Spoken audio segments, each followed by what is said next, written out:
specific heats of monoatomic, diatomic and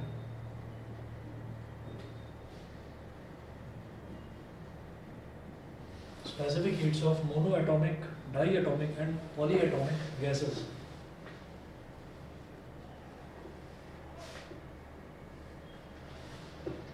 monoatomic, diatomic and polyatomic gases.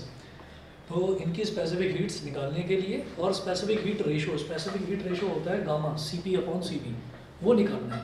Degree of freedom मेरा ये suggestion है कि degree of freedom सीधे सीधे याद रखना, कैसे कैलकुलेट करा जाता है वो हमने देख लिया, ठीक है। आप डिग्री ऑफ फ्रीडम याद रखना और सीधे सीधे इसको कर डालना। देखो क्या है, सबसे पहले मैं बात करूंगा मोनोएटॉमिक की। मोनोएटॉमिक में अनटिल एंड अनलेस वो आपसे मेंशन ना कर दे कि मोनोएटॉमिक गैस रिजिड वाली आपको लेनी है, हालांकि रिजिड वाली कभी आती नहीं, अनटिल एंड अनलेस वो मेंशन ना कर दे तब तक आप उसको नॉन रिजिड ही मानकर चलेंगे, और नॉन रिजिड का 3 होता है, ठीक, डिग्री ऑफ फ्रीडम। तो specific heat of monoatomic gas, first लिखेंगे इसमें specific heat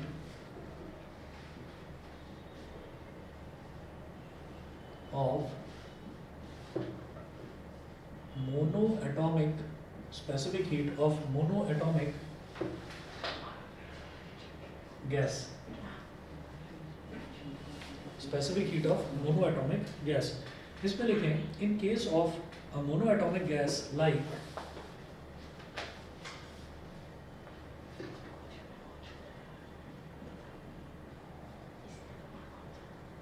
in case of a monoatomic gas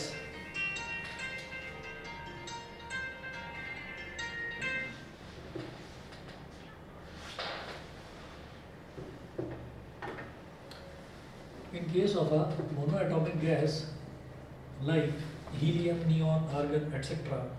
A molecule has helium, neon, argon, etc. A molecule has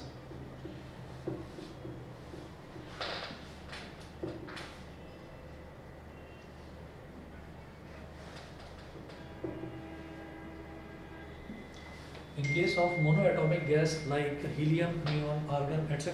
a molecule has 3 degrees of freedom, ठीक है। उसके बाद next आप अपना point, ये तो हो गया मोनोएटॉमिक गैस में 3 डिग्री होती है फ्रीडम की, कितनी 3 degrees of freedom, there are 3 degrees of freedom. फिर लिखेंगे according to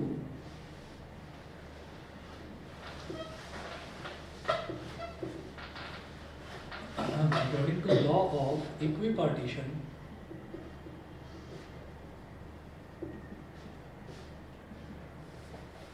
according to law of equipartition of energy, according to law of equipartition of energy, average energy associated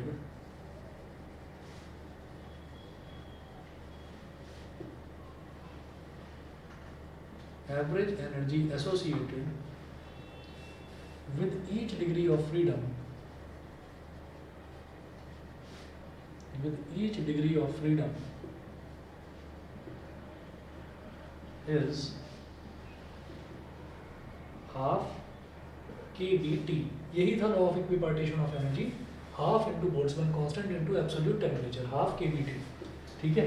तो with each degree of freedom, ये जो each का मतलब क्या है कि भाई 1 डिग्री ऑफ फ्रीडम अगर है तो उसकी जो आपका एवरेज एनर्जी है वो हाफ kBT है, और अगर 3 डिग्रीज ऑफ फ्रीडम है तो 3 इंटू 1/2 यानी कि 3/2, ठीक है। तो हम यहाँ पर बोलेंगे therefore average energy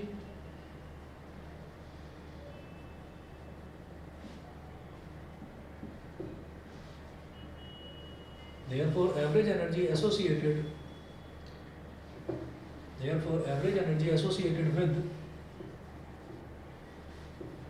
3 degrees of freedom, therefore average energy associated with 3 degrees of freedom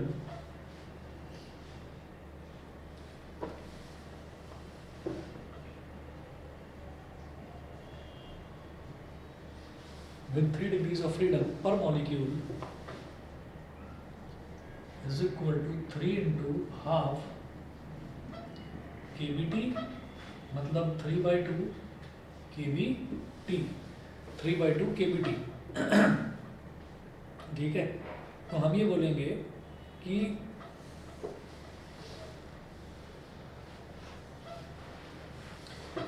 ये तो समझ में आ गया 3 to हाफ KBT। क्यों? क्योंकि अगर मैं मोनो एटॉमिक गैस की बात कर रहा हूँ तो उसका डिग्री ऑफ फ्रीडम 3 है, और हर एक के लिए एक अगर एटम है, एक एटम के लिए कितना होता है हाफ KBT, तो 3 के लिए कितना 3/2 KBT। ठीक है, तो अब आप ये देखिएगा कि यहाँ पर मैं कहूँगा कि add average energy and average energy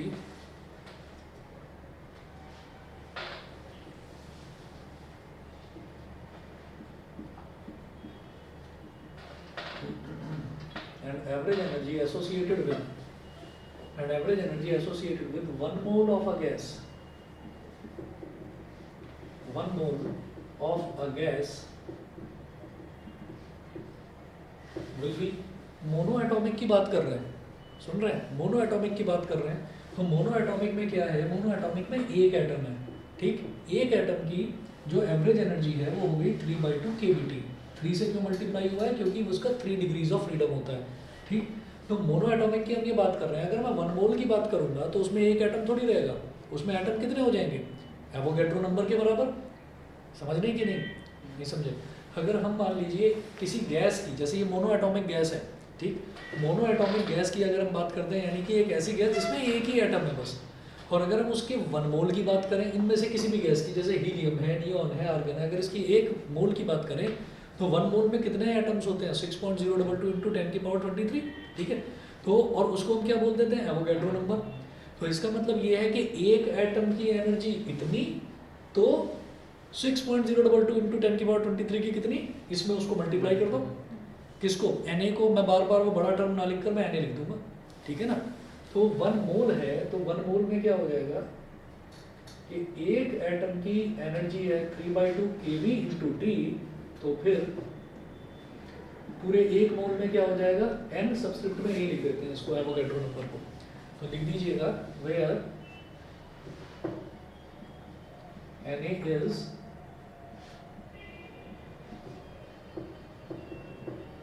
Avogadro's number, where Na is Avogadro's number. फिर आप क्या कहेंगे इसमें कि ये करने के बाद में हमें एक चीज मालूम है, KB is equal to R/Na, ये रिलेशन होता है। ठीक है, मैं हमेशा इसमें कंफ्यूज रहता था when I was a student.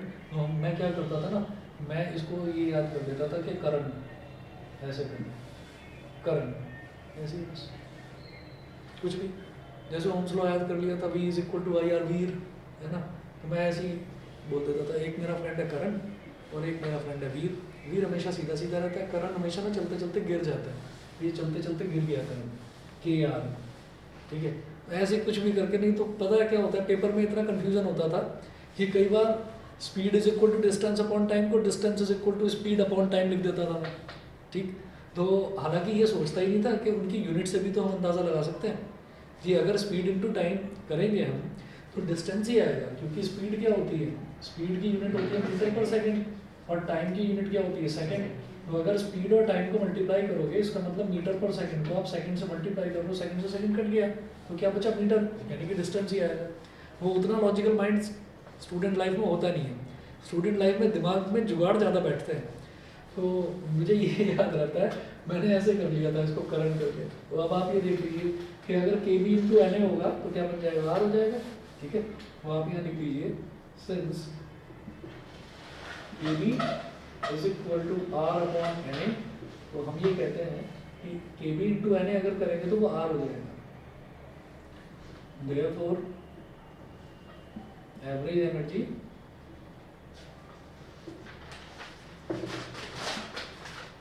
associated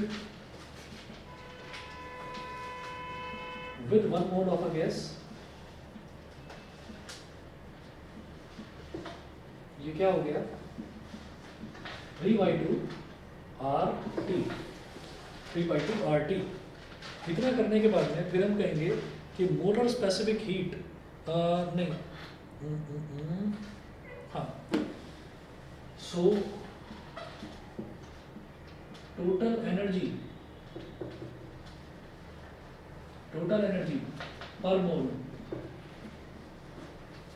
एक एटम की बात कर रहे हैं तो एक एटम में और तो जितनी भी हो सकती है, हम मतलब मोनो एटॉमिक गैस की बात कर रहे हैं तो मोनो एटॉमिक गैस की एवरेज एनर्जी इतनी ही है, तो यानी कि और एक मोल की बात कर रहे हैं तो उसकी टोटल एनर्जी भी इतनी ही होगी।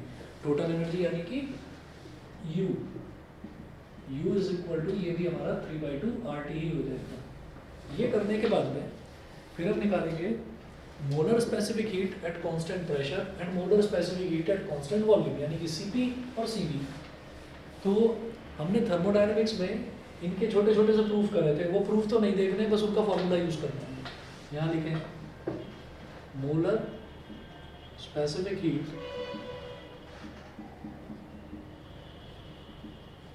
At constant pressure, molar specific heat at constant pressure, तो कांस्टेंट प्रेशर पर Cp, एक काम करो, कांस्टेंट प्रेशर बताऊंगा आपको, एक काम करो पहले कांस्टेंट वॉल्यूम का निकालो, प्रेशर नहीं, पहले वॉल्यूम का निकालिए। तो एट कांस्टेंट वॉल्यूम ये Cv, ये हमने निकाला था, ये आया था बेटा du/dt, du/dt। इसका मतलब क्या है कि d/dt ऑफ u कितना है 3/2 RT, 3/2 RT। अब क्या होगा, अब आप ये समझिए कि इसमें 3/2 और r ये तो कांस्टेंट है, ठीक है। तो जब डिफरेंशियल कर रहा हूँ मैं किसके रिस्पेक्ट में कर रहा हूँ, कैपिटल T के रिस्पेक्ट में, तो कैपिटल T के अलावा जितनी भी टर्म्स हैं वो सब कांस्टेंट हो जाएंगी, तो 3/2 r तो बाहर आ गया, ठीक है। और ये क्या हो गया d/dt ऑफ t, जब मैं d/dx x का निकालता हूँ तो 1 आता है, तो d/dt t का निकालूंगा तो 1 आएगा। वैसे भी देख लो dt/dt कट जाएगा, 1 हो गया। ये ऐसे, ये जुगाड़ नहीं है, ये सच में है। ये dt मतलब टेम्परेचर की बहुत छोटी सी वैल्यू, और ये भी टेम्परेचर की छोटी सी वैल्यू, तो ये कटकर 1 हो जाएगा। हाँ, ये दोबारा समझा दो Cv। हाँ मैं बताता हूँ कि जब हम ये कहते हैं कि जब हम molar specific heat at constant volume निकालते हैं, तो ये इसमें हमने first law of thermodynamics use करा था। फर्स्ट लॉ ऑफ थर्मोडायनेमिक्स के हिसाब से molar specific heat at constant volume, ये फॉर्मूला हम डिराइव कर चुके हैं, तो इसको दोबारा करने की जरूरत नहीं। Cv इज इक्वल टू हो गया du/dt, इसमें टोटल इंटरनल एनर्जी जो है वो हमारी 3/2 RT आ गई, ठीक है। तो मुझे क्या करना है, du/dt मतलब u को t के रिस्पेक्ट में डिफरेंशिएट करना है, तो d/dt ऑफ u क्या है 3/2 RT, 3/2 r is a constant, तो ये बाहर आ गया, और जब t को t के रिस्पेक्ट में डिफरेंशिएट करेंगे तो 1 हो जाएगा। तो कुल मिलाकर हमारा Cv कितना आ गया 3/2 r। अभी क्लियर, ठीक है। अच्छा, एक रिलेशन हम जानते हैं, since Cp minus Cv is equal to R, it implies that Cp is equal to Cv plus R। ये मेयर्स फॉर्मूला था, इसका हमने डेरिवेशन करा है कि Cp minus Cv is equal to R होता है। तो आप ये देखिए कि यहाँ पर ये Cp क्या हो गया, molar specific heat at constant pressure, ठीक है। तो जब मैं Cv निकाल चुका हूँ तो बस उसमें R ऐड करना है, Cp आ जाएगा। It implies that Cp is equal to, Cv कितना निकाला बेटा 3/2 R और प्लस R, यहाँ से ये क्या आ गया 2R हो जाएगा, जब एलसीएम लेंगे तो 3R प्लस 2R हो गया 5R, यानी कि 5/2 R, ठीक। ये आप जो इतनी लंबी कहानी देख रहे हैं, कह रहे मोनो एटॉमिक की इतनी लंबी, डाई एटॉमिक, ट्राई एटॉमिक, मैं तो पागल हो जाऊंगा कर करके, तो इतना सब कुछ करना नहीं है। मैं सिर्फ आपको मोनो एटॉमिक में ये सारी कहानी बता रहा हूँ, डाई एटॉमिक, ट्राई एटॉमिक में फिर हम फटाफट शॉर्टकट पकड़ेंगे, ठीक है। और वैसा ही आपको एग्जाम में भी दिखाना होगा। तो ये हमारे पास आ गया 5/2 R, तो मेरे पास बेटा Cp आ गया और Cv आ गया। Cp अपॉन Cv का जो रेशो होता है वो निकालना है यहाँ पर, तो ये मिटा रहा हूँ इस तरफ से। यहाँ तक क्लियर तो है ना सभी को? कनिष्क, वेदांत बताइए, क्लियर है? Yes sir.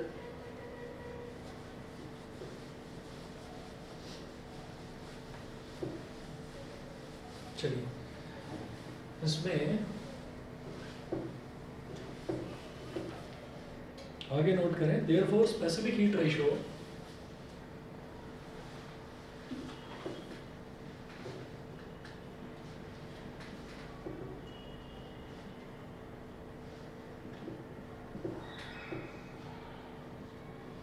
Specific heat ratio gamma is equal to C P upon C V. C P है 5/2 R divided by C V कितना है 3/2 R, तो इसको 3R/2 या 5R/2 भी कह सकते हैं। ठीक है, तो ये कितना हो गया, इसको आप कर लीजिए 5R/2 मल्टीप्लाई बाई 2/3R। देखिए R से R कैंसिल, 2 से 2 कैंसिल, 5/3। 5/3 को सीधा सीधा लिखिए 1.67।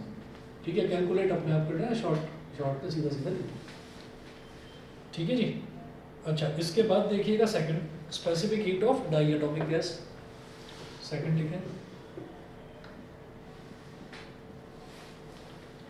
Specific heat of diatomic gas. हाँ, तो सर ये 1/2 RT को एवोगैड्रो नंबर से मल्टीप्लाई क्यों नहीं किया? किसको? वो 1/2 RT को। 1/2 RT कहाँ है सर जैसे 3/2 है ना, 3 को मल्टीप्लाई किया, तो ऐसे अगर इसको मल्टीप्लाई 3 को नहीं करा बेटा मल्टीप्लाई, हमने पता है किसको करा है, हमने यहाँ पर देखिए ये 3/2 kBT, ये जो हमारे पास आया था ना, ये हमारे पास आया था एक एटम का एनर्जी इतनी आ गई थी। अब हमने ये कहा कि अगर मेरे से पूरे 1 मोल की बात करी जाए तो 1 मोल में कितने एटम्स होते हैं, 1 मोल में होते हैं Na एटम्स। Na क्या होता है, वही 6.022 × 10⁻23, इतने सारे एटम्स। तो अगर इतने सारे एटम्स का निकालना है तो एक एटम में इतना एनर्जी, तो Na एटम्स में कितना, Na × 3/2 kBT, और Kb × Na को मैंने R लिखा है, Kb × Na को हमने R लिख दिया, तो 3/2 RT हो गया बस। हाँ, क्लियर है? चलिए जी, आगे चल रहा हूँ मैं। सेकंड नोट करें, specific heat of diatomic gas.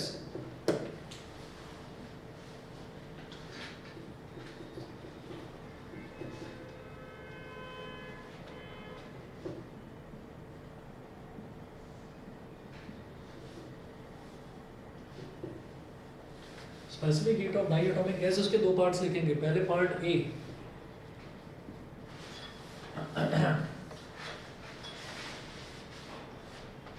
इसमें लिखें diatomic molecule such as N2, O2 etcetera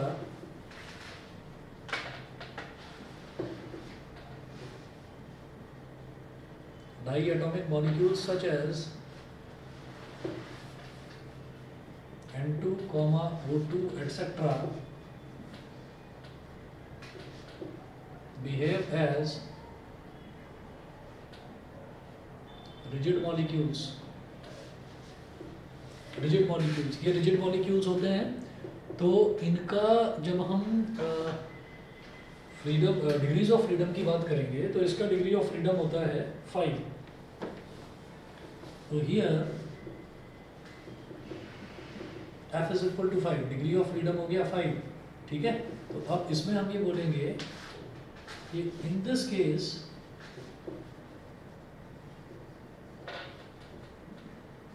जो एनर्जी होगी, जो एनर्जी है U, average energy U is equal to क्या हो जाएगा 5/2, वहां पर डिग्री ऑफ फ्रीडम 3 था, तो 3/2 kBT इंटू Na हो गया।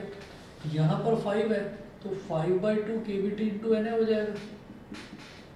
या तो ये बोलो और या फिर सीधे सीधे बोलो U is equal to 5/2 RT। ठीक है, तो इसमें हमने फर्स्ट वाले केस में समझ लिया जो कहानी थी, लेकिन बार बार वो कहानी मेंशन करने की जरूरत नहीं है। तो U इज इक्वल टू हो गया 5/2 RT। उसके बाद तो याद रखना, वो आपसे सीधा डाई एटॉमिक भी बोल सकते हैं या फिर आपको कुछ गैस मॉलिक्यूल्स के नाम दे सकते हैं। तो हीलियम, नियॉन या आर्गन का अगर वो स्पेसिफिक हीट रेशियो निकालने के लिए बोले तो आप मोनो एटॉमिक वाला करेंगे। नाइट्रोजन N2 और O2 अगर इनका निकालने के लिए बोले तो आप समझ जाना ये आपको डाई एटॉमिक रिजिड वाला केस लेना है। ठीक है, डाई एटॉमिक रिजिड, तो आप यहाँ पर लिखें कि CV डाई एटॉमिक, ब्रैकेट में लिखते हैं diatomic rigid is equal to du/dt। ठीक है, du/dt वही चीज़ है कहानी की, भाई du/dt जब मैं करूँगा तो क्या आ जाएगा 5/2 R आ जाएगा बस, है ना, जैसे वहाँ 3/2 R आया था, तो यहाँ आ गया 5/2 R। 5/2 R हो गया। फिर हम कहेंगे Cp rigid diatomic, Cp यही ब्रैकेट में मेंशन करें, डाई एटॉमिक रिजिड।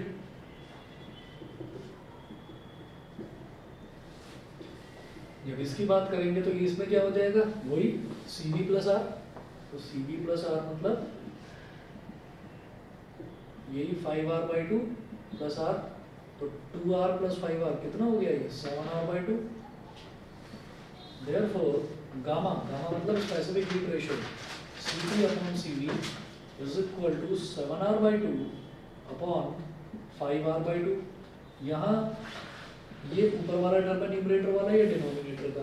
अब न्यूमरेटर का डिनोमिनेटर भी 2 है, डिनोमिनेटर का डिनोमिनेटर भी 2 है, कट गया। न्यूमरेटर में अब सिर्फ अब ये 7r/5r बचा बस। तो r से r कैंसिल आउट हो गया, क्या बचा 7/5, और 7/5 की वैल्यू सीधा लिख रहा हूं मैं 1.4।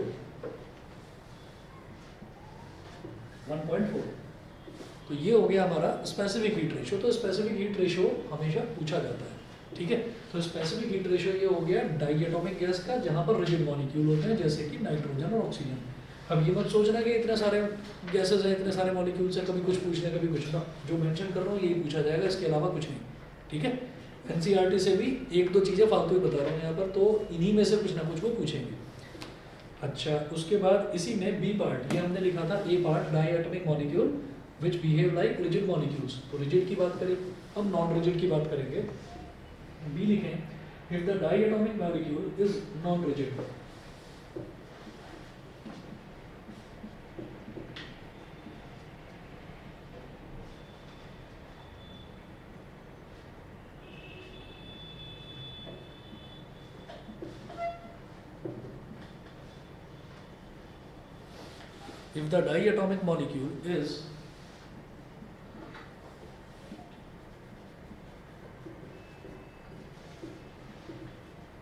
if the diatomic molecule is not rigid, then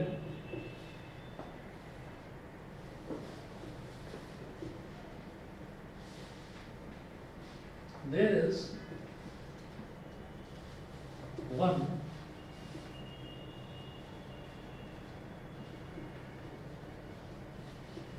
vibrational mode also.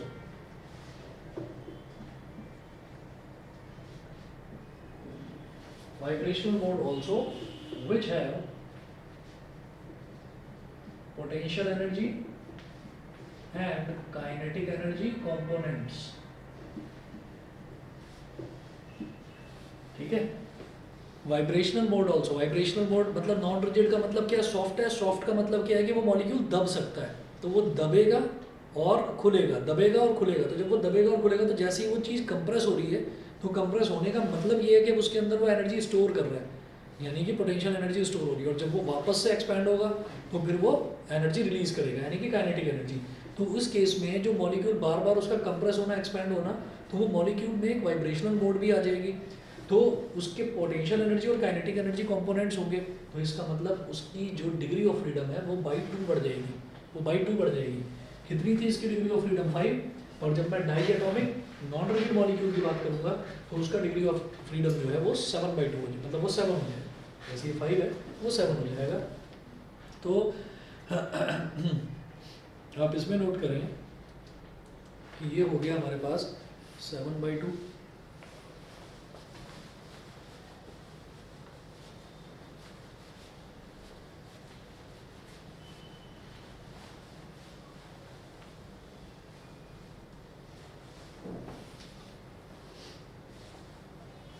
इन दोनों के अलावा अगर कोई भी आपके पास ऐसी गैस आ जाती है, मान लीजिए आपके पास आ जाए क्लोरीन गैस की बात हो, Cl2 की बात हो, तो याद रखना नाइट्रोजन और ऑक्सीजन ये जो 2 गैसेस हैं यही रिजिड है, बाकी सारी नॉन रिजिड है, ठीक है।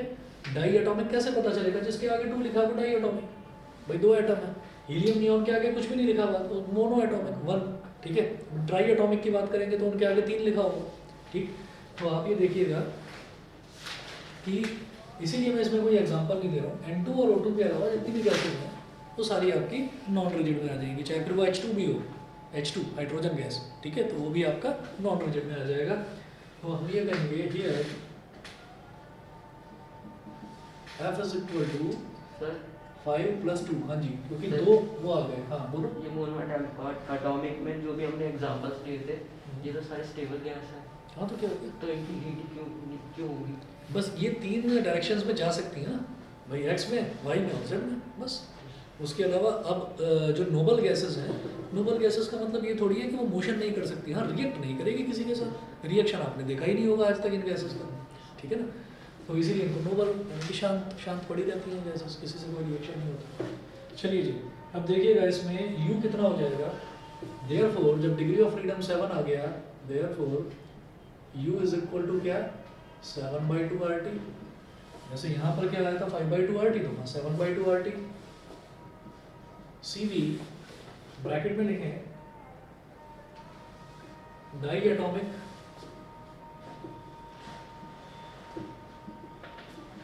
वहाँ क्या था रिजिड, यहाँ लिखेंगे नॉन रिजिड, तो क्या हो जाएगा, ये था du/dt करा था तो 5/2 R आ गया था, तो ये क्या आएगा 7/2 R, ठीक है। फिर CV diatomic non rigid, तो ये CP, सॉरी CP, तो ये क्या हो जाएगा CP + R। अब CV कितना है 7/2 R, मतलब 7R/2 + R 9R/2। Therefore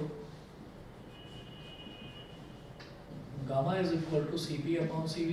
CP कितना है 9R/2 अपॉन CV कितना है 7R/2। यहाँ पर भी सेम कहानी, 2 से 2 कट गया, R से R कट गया, क्या बचा केवल 9/7। अब 9/7 की वैल्यू क्या आ गई 1.28।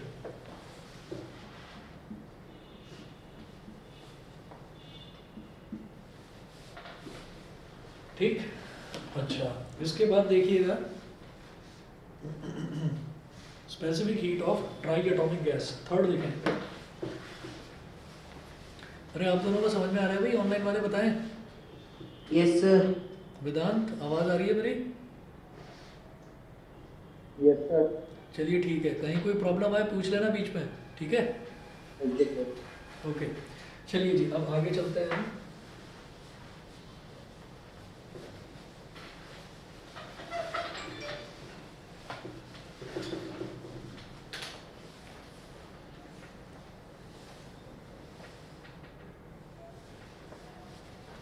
थर्ड देखिएगा,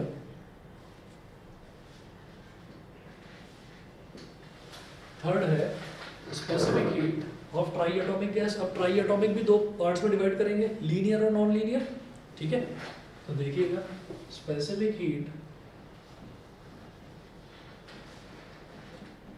ऑफ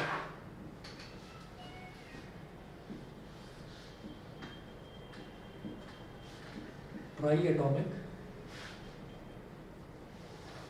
गैस, इसका भी ये part non linear triatomic gas, non linear try atomic gas has 6 degrees of freedom, has 6 degrees of freedom। तो F हो गया यहाँ पर 6, तो इसका मतलब यहाँ पर आपका U कितना हो जाएगा 6/2 RT। हमें लगता है कि हम इसको सीधा सीधा 3/2 कर दें, पर 6/2 ही लिखना, ठीक है, आसानी रहेगी उससे। उसके बाद हम ये कहते हैं 3 कर दो, 3RT कर दो, 3RT हो गया। अब इसके बाद अगर मैं CV निकालूँ, हाँ ब्रैकेट में लिख देना आप नॉन लीनियर। लीनियर और नॉन लीनियर किस केस में होगा, केवल ट्राई एटॉमिक में ही होगा, तो उसके लिए ट्राई एटॉमिक मेंशन करने की जरूरत नहीं है। रिजिड नॉन रिजिड किसी में भी हो सकता है, तो इसलिए उसमें हमने मेंशन कर दिया था डाई एटॉमिक। ये लाइट फ्लिकर कर रही थी या मुझे ही लगा था अभी अभी हुआ था थोड़ा बहुत? हुआ है ना, यही तो प्रॉब्लम थी सैटरडे को भी। तो आप लोगों की मैथ्स की क्लास इसीलिए तो नहीं ली थी, वो हमारा पूरा बिल्डिंग में लाइट गई हुई थी ही नहीं। रात में ना चली जाए तो वैसे भी अंधेरा हो जाए। सी वी नॉन लीनियर, ये क्या होगा? जिसका D you by D T मतलब 3R हो गया। ऐसे ही जब सी पी निकालेंगे नॉन लीनियर का,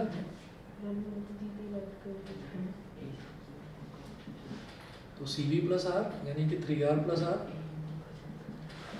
ये क्या हो गया 4R। Specific heat ratio gamma is equal to क्या हो गया C P upon C V, तो 4R अपॉन 3R, आर से आर कट गया, 4/3 1.33, ये वैल्यू आ गई हमारे पास।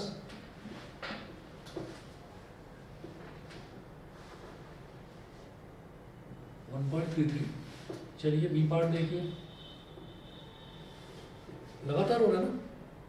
नहीं सर, हम नहीं जानते।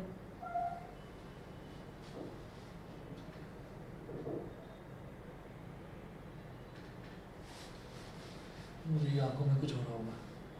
चलिए लिखिएगा, linear triatomic gas has, linear में कितनी होती है 7, has 7 degrees of freedom.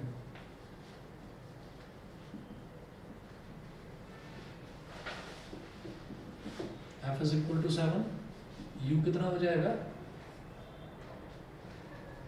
7/2 RT, तो CV लीनियर ट्राई एटॉमिक के केस में CV du/dt मतलब 7/2 R, 7/2 R।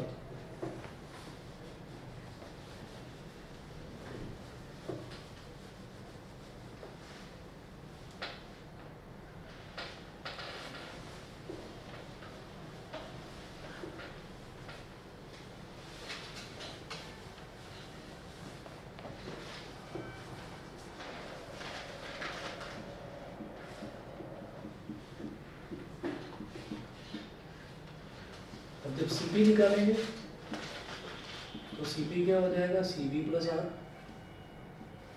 CV क्या है 7/2 R यानी कि 7R/2 प्लस R, ये 2 इसमें मल्टीप्लाई हो जाएगा, ये हो जाएगा 9R/2। देयरफॉर, सर आपने सीपी नॉन लीनियर लिख दे। अच्छा हाँ लीनियर, ठीक है, गलती से लिख दिया, लीनियर लिख दीजिए उसको। तो ये हो गया CP/CV,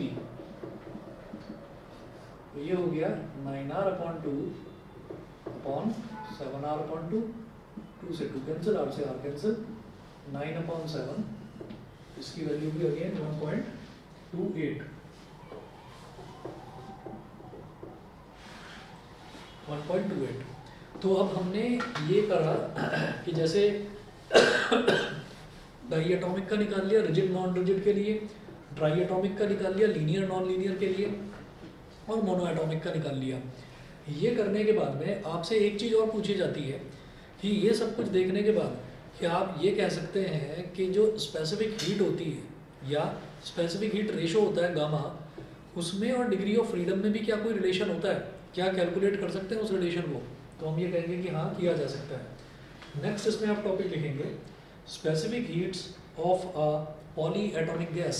हो सकता है कि ट्राई एटॉमिक से ज़्यादा भी आपसे कुछ पूछ लिया जाए, तो आप क्या करेंगे?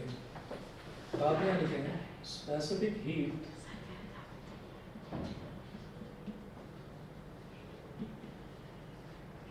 Of polyatomic, specific heats of polyatomic gas।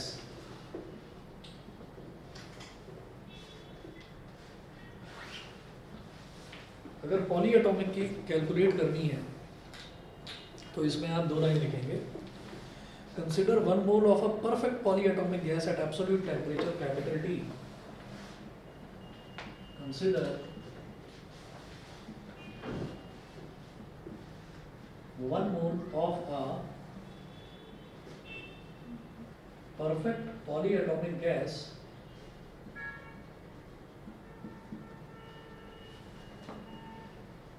at absolute temperature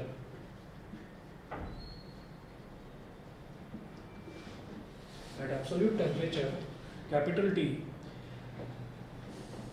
next point में लिखेंगे suppose the total degrees of freedom of each molecule be small f. Suppose the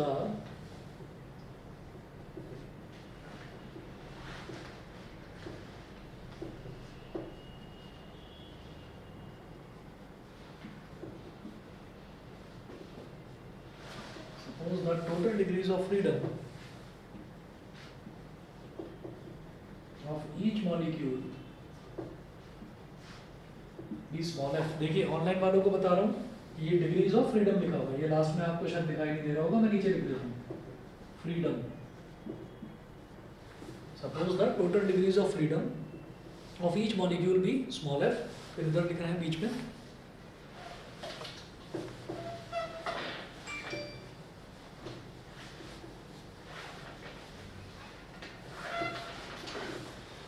then according to law of equipartition of energy,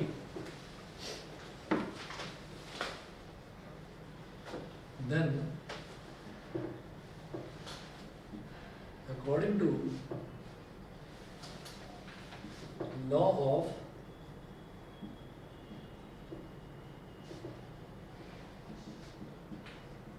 equipartition, and according to law of equipartition of energy, average energy of each molecule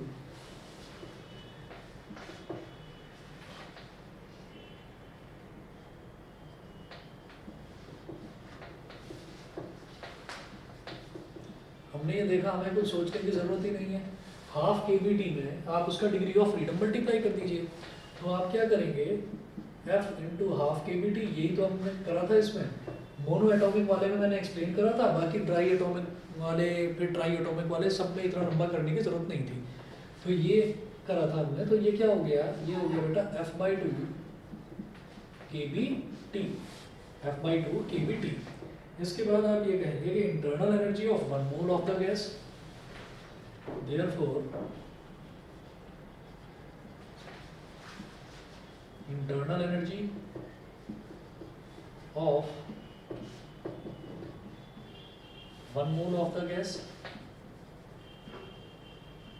internal energy of 1 mole of the gas, U is equal to F/2 kBT into Na. kB into Na को हमने क्या बोल दिया था, R, तो F/2 RT ये था. इसके बाद आप कहेंगे कि CV क्या है. जब U आ गया हमारे पास, therefore CV is equal to du/dt. जब du/dt करेंगे तो सीधा लिख दो इसको F/2 R. समझ रहे हैं. मैं जैसे यहाँ पर 7/2 RT का करा तो 7/2 R आ गया. F/2 RT का करेंगे तो जो F है डिग्री ऑफ फ्रीडम, वो कोई वेरिएबल तो नहीं है ना, वो भी कांस्टेंट है, कोई वैल्यू आएगी 5, 6, 7, 8 कुछ भी वैल्यू. तो ये हो गया CV. CV निकालने के बाद फिर हम CP निकालेंगे by Mayer's formula CV plus R.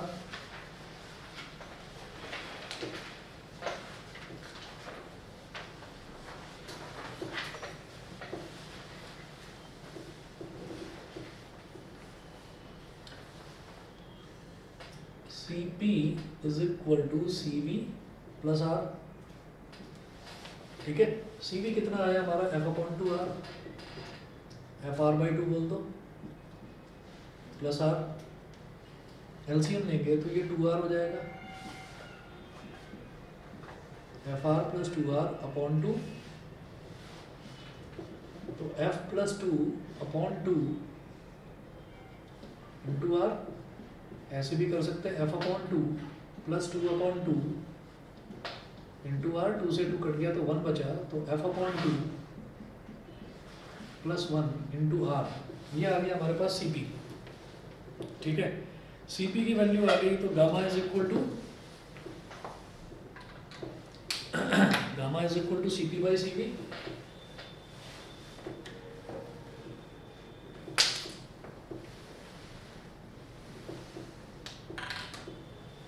Therefore, specific heat ratio gamma is equal to Cp by Cv. Cp क्या है? F upon 2 plus 1 into R upon Cv क्या है? F upon 2 into R. देखिए R से तो R cut गया, तो gamma is equal to F upon 2 plus 1 upon F upon 2. इनको स्प्लिट कर लो, क्या हो जाएगा? F upon 2 upon F upon 2 plus 1 upon F upon 2. F upon 2 से F upon 2 कट गया, तो ये तो 1 बचा. अच्छा, 1 अपॉन कोई भी अगर रैशनल नंबर दे रखा है, यानी कि उसका रेसिप्रोकल लेने की बात हो रही है. 1 अपॉन F upon 2 क्या हो जाएगा? 2 अपॉन F. ठीक है, गामा इज इक्वल टू, ये तो आ गया 1 प्लस 2 अपॉन F. तो अगर हमारे पास डिग्री ऑफ फ्रीडम है और हमसे सीधा सीधा ये पूछा जाता है कि आप स्पेसिफिक हीट रेशियो बताओ, तो आप कैलकुलेट कर सकते हो. Gamma is equal to 1 plus 2 upon F. ठीक है, तो ये पूरी कहानी है जी स्पेसिफिक हीट रेशियो की. स्पेसिफिक हीट रेशियो समझने के लिए डिग्री ऑफ फ्रीडम समझना ज़रूरी है. ठीक है, तो डिग्री ऑफ फ्रीडम हमें इनके सबके याद रखने हैं. जैसे अगर आप सबसे पहले देखें, सबसे पहले हमने क्या करा? Mono atomic gas. Mono atomic gas का आप मोनो एटॉमिक गैस को रिजिड मानेंगे. ठीक, और वो आपका कितना हो गया? 3 हो गया मोनो एटॉमिक गैस का. मोनो एटॉमिक गैस के बाद में हमने डाई एटॉमिक की बात करी, तो डाई एटॉमिक में 2 पार्ट्स हो गए, एक रिजिड हो गया और एक नॉन रिजिड हो गया. तो जो रिजिड वाला है उसका डिग्री ऑफ फ्रीडम 5 और जो नॉन रिजिड है उसका डिग्री ऑफ फ्रीडम 7. उसके बाद आप आ जाइए ट्राई एटॉमिक में. ट्राई एटॉमिक में नॉन लीनियर और लीनियर. तो जो नॉन लीनियर है उसका 6 और जो लीनियर है उसका 7. ठीक है, और उसके बाद पॉली एटॉमिक. पॉली एटॉमिक में आपको ये छोटा सा एक डेरिवेशन करके दिखाना है. स्पेसिफिक हीट रेशियो में और डिग्री ऑफ फ्रीडम में रिलेशन क्या है, इंपॉर्टेंट है, पूछा जाता है. स्टार बना दो इस पर. ठीक है, लास्ट टॉपिक है जी इस चैप्टर का, नोट करिए. अगला mean free path. Last but not the least समझना, क्योंकि मीन फ्री पाथ जो है, मीन फ्री पाथ में मैं आपको एक मतलब number of collisions. Number of collisions का मतलब नंबर जो टकराते हैं मॉलिक्यूल्स आपस में. ठीक है, वो नंबर ऑफ कोलिजन हम किस तरीके से कैलकुलेट करते हैं, बस वो आप अगर समझ लेंगे उसके बाद फिर दिक्कत नहीं है और समझ में आ जाएगा. आसान भाषा में समझा दूंगा. मैं ये मिटा रहा हूँ.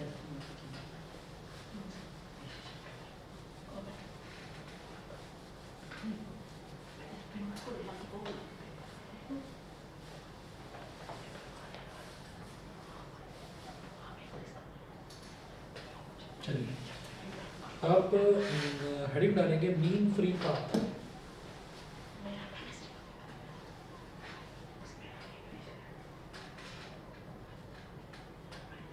अभी रहने दे इसका पेपर प्लीज. क्या क्या क्या? कुछ नहीं सर. मीन फ्री पाथ, इसमें लिखेंगे between 2 successive collisions a molecule moves along a straight line path.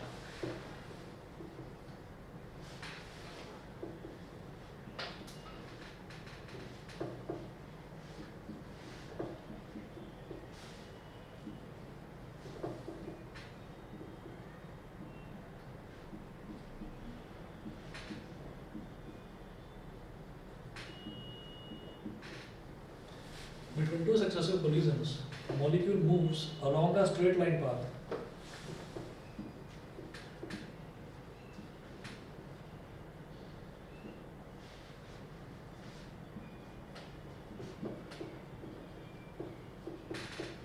A molecule moves along a straight line path with uniform velocity.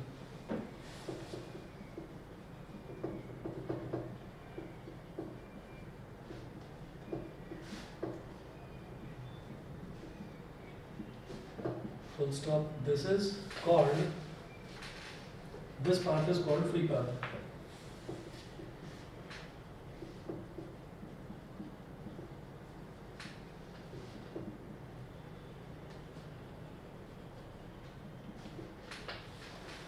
This path is called free path.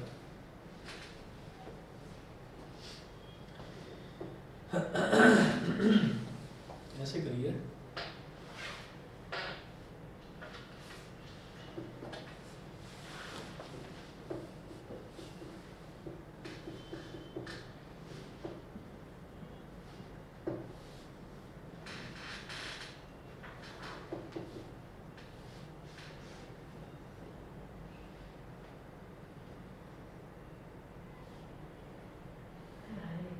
कुछ भी टेढ़ा मेढ़ा कैसा भी, zigzag जैसा आपका मन करे, कुछ भी कलाकारी दिखा देना वहाँ पर, ठीक। लिख लीजिए zigzag path of a gas molecule.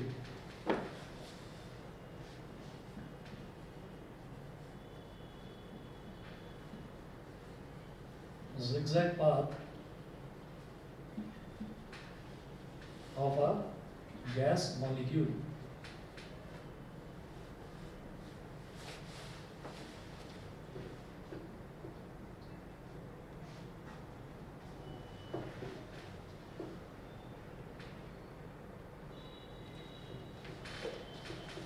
और इसको आप बोल दीजिए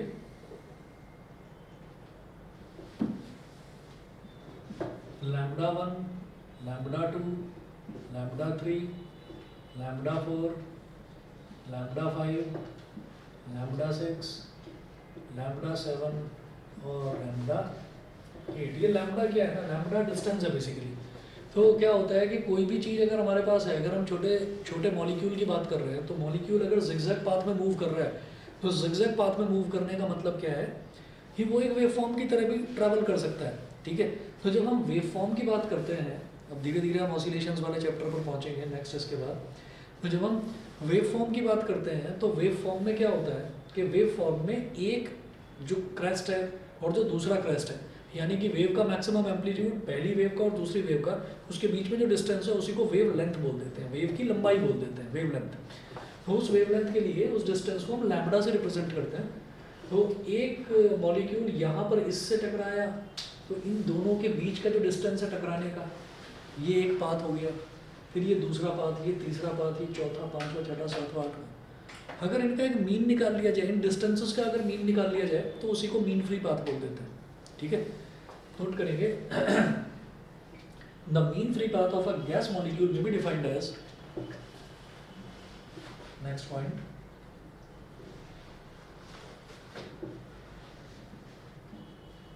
the mean free path of a gas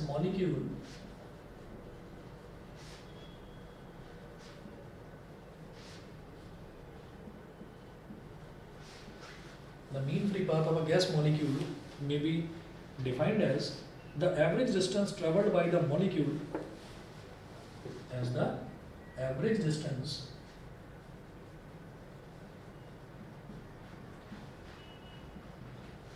traveled,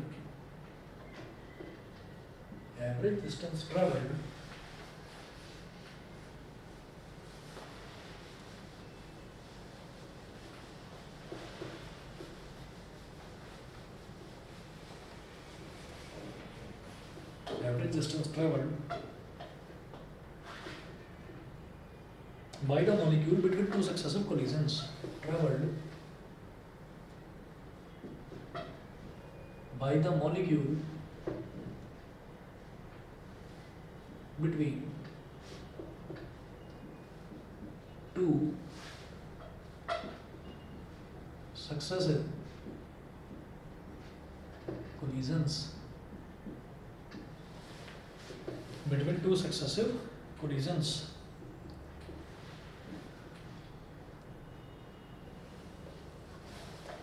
लिखेंगे mean free path, mean free path is equal to, और मीन फ्री पाथ को आप बोल देंगे लैम्बडा का बार। जैसे हम मीन निकालते हैं ना, तो मीन जब हम x की वैल्यू उसका निकालते हैं तो x बार बोल देते हैं। x बार क्या होता है, x1 + x2 + x3 + x4, जितनी भी वैल्यूज हैं till xn upon number of terms.